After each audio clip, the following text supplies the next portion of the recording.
Cancer की जब भी हम बात करते हैं तो शब्द ही अपने आप में बहुत ही ज़्यादा स्केरी है, लोगों के अंदर बहुत ही ज़्यादा फ़ियर क्रिएट कर देता है और बहुत कुछ ये जो फ़ियर है ये रियल नहीं होता है। लोगों के अंदर बहुत सारी ऐसी सोसाइटी के अंदर मिस इन्फॉर्मेशन है जिसके चलते शब्द सुनते ही पेशेंट कितने ज़्यादा घबरा जाते हैं, उनकी फैमिलीज़ इतनी ज़्यादा घबरा जाती हैं कि तुरंत ही कैंसर का नाम लेते ही वो लोग पैनिक मोड के अंदर आ जाते हैं। मेरा नाम डॉक्टर आंचल अग्रवाल है। मैं एक ऑन्कोलॉजिस्ट और लाइफस्टाइल मेडिसिन फिजिशियन हूँ। आज हम लोग कैंसर से जुड़े कुछ ऐसे मिस इन्फॉर्मेशन के बारे में बात करेंगे, ऐसे मिथ्स के बारे में बात करेंगे जिनकी वजह से कैंसर शब्द का नाम सुनते ही पेशेंट्स बहुत ज़्यादा घबरा जाते हैं और कई बार इन्हीं मिथ्स के चलते पेशेंट सही समय के ऊपर अपना एक्शन नहीं ले पाते हैं, जिसकी वजह से कैंसर का जो इलाज है वो काफ़ी ज़्यादा डिले हो जाता है और कई बार पेशेंट लाइलाज हो जाते हैं। तो सबसे पहला जो मिथ है वो ये है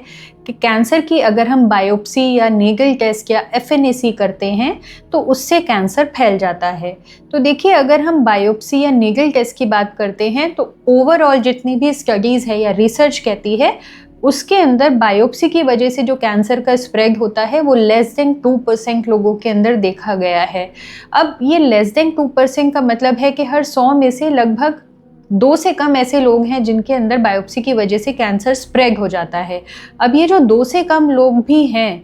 इसके बारे में मैं आपको बताना चाहूँगी। बहुत बार पेशेंट क्या होते हैं, जब उनको कोई सस्पिशन होता है तो वो किसी नॉन ऑन्कोलॉजी सेटअप के अंदर जाकर, यानी कैंसर का जहाँ एक रूटीनली इलाज होता है उस जगह पर ना जाकर बाहरी किसी डॉक्टर से अपना एफएनएसी या बायोप्सी करा लेते हैं।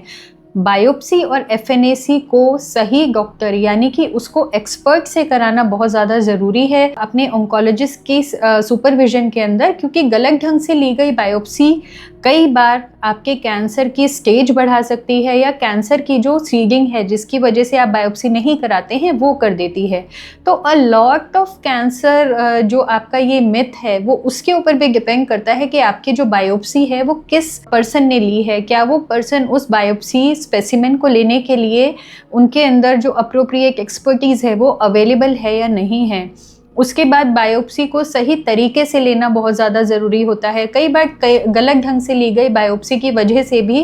पेशेंट के अंदर जो कैंसर है वो फैल जाता है। तो आपको बेसिकली सही जगह से और सही ढंग से बायोप्सी स्पेसिमेन को लेना है। इसीलिए हम लोग आपको बोलते हैं कि जब भी आपके मन में कैंसर का डाउट है तो आपको ऑन्कोलॉजिस्ट के पास जाना है, क्योंकि कैंसर का कोई भी इलाज है, चाहे वो इन्वेस्टिगेशंस हैं, चाहे वो बायोप्सी है, चाहे वो सर्जरी है, चाहे कीमोथेरेपी है, रेडियोथेरेपी है, whatever it is, it has to be done in an oncology setup. अगर आप बाहर कहीं कराते हैं तो उसके गलत होने के चांसेस बहुत ज़्यादा हैं। उसके बाद बायोप्सी का स्पेसिमेन क्या सही जगह से लिया गया है या नहीं, सही तरीके से लिया गया है या नहीं, उसके ऊपर भी आपकी रिपोर्ट बहुत ज़्यादा डिपेंड करती है। कई बार अगर आप बाहर बायोप्सी करा लेते हैं,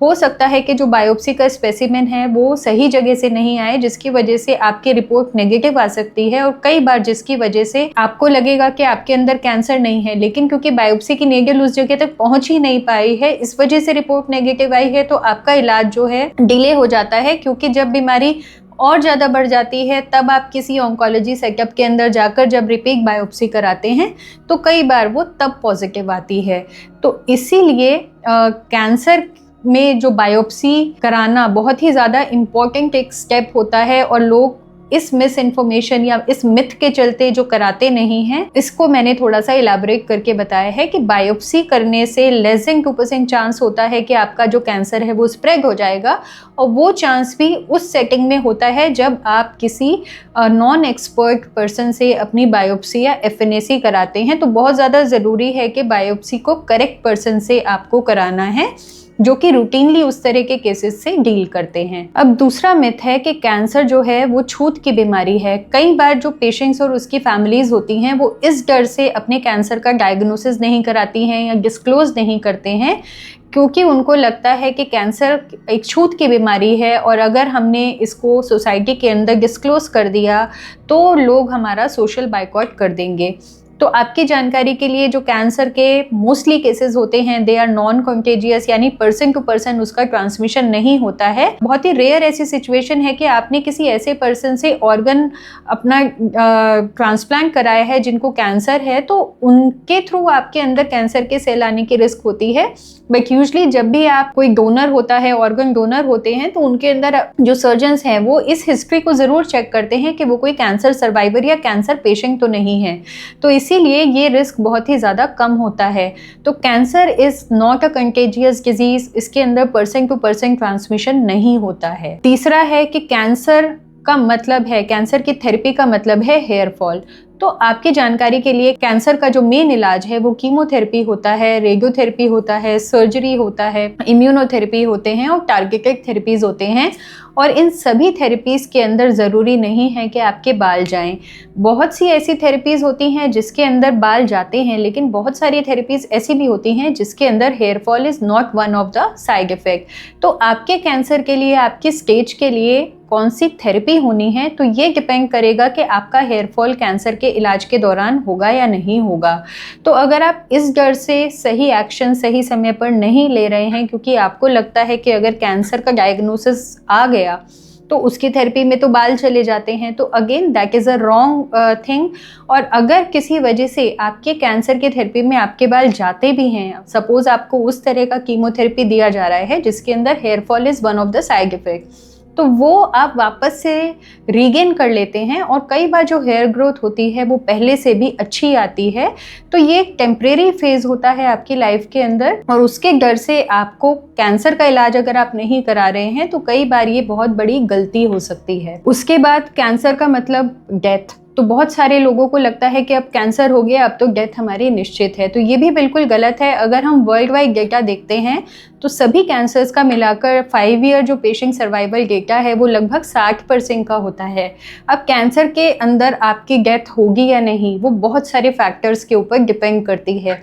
यानी कि आपके एज कितनी है, आपके कैंसर की स्टेज कितनी है, आपके कैंसर का टाइप कितना है, उसका ग्रेड कितना है, क्या आपका कैंसर एग्रेसिव कैंसर्स में से है या आपका कैंसर उतना ज़्यादा एग्रेसिव नहीं है। उसके बाद कैंसर तो हो गया है, लेकिन क्या उसके लिए बहुत इफेक्टिव कोई थेरेपी अवेलेबल है या नहीं है। तो बहुत सारे और फैक्टर्स होते हैं जिनके बेसिस पर आपके कैंसर का इलाज का क्या रिजल्ट रहेगा वो डिपेंड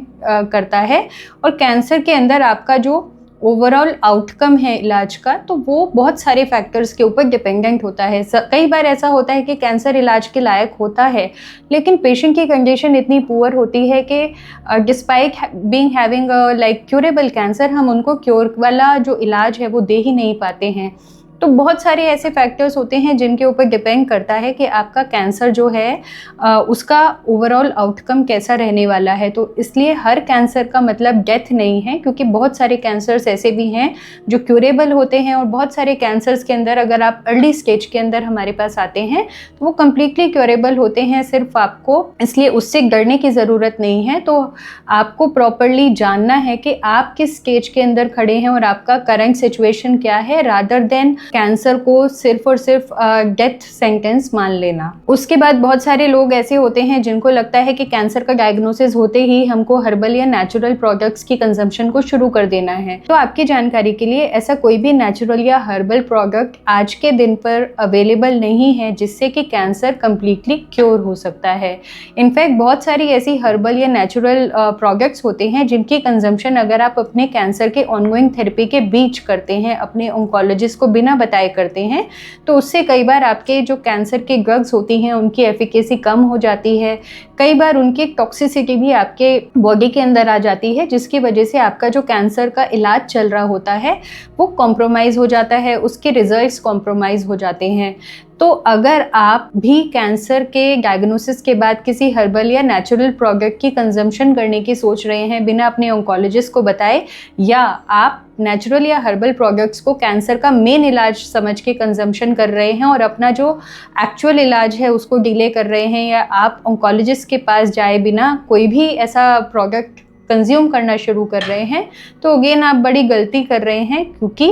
अभी तक ऐसा कोई मार्केट में प्रोडक्ट अवेलेबल नहीं है जो कि जिससे कि कैंसर जो है कम्प्लीटली क्योर हो जाता है। तो ये सारे ऐसे कुछ मिथ्स हैं जिनके चलते पेशेंट जो है सही समय पर हॉस्पिटल के अंदर नहीं पहुंच पाते हैं, अपने कैंसर के इलाज को डिले कर देते हैं और कई बार उनका जो कैंसर है वो स्टेज 1 से बढ़ के एडवांस स्टेजेस में पहुंच जाता है। और जैसा कि मैं हमेशा कहती हूँ, कैंसर का डायग्नोसिस अर्ली स्टेज में करना इसलिए ज़रूरी है क्योंकि जितना जल्दी हम कैंसर के ऊपर वार करते हैं उतने ही अच्छे हमारे रिजल्ट्स होते हैं, उतना ही कम फाइनेंशियल बर्डन हमारे ऊपर आता है, उतने ही बेटर हमारा सर्वाइवल होता है।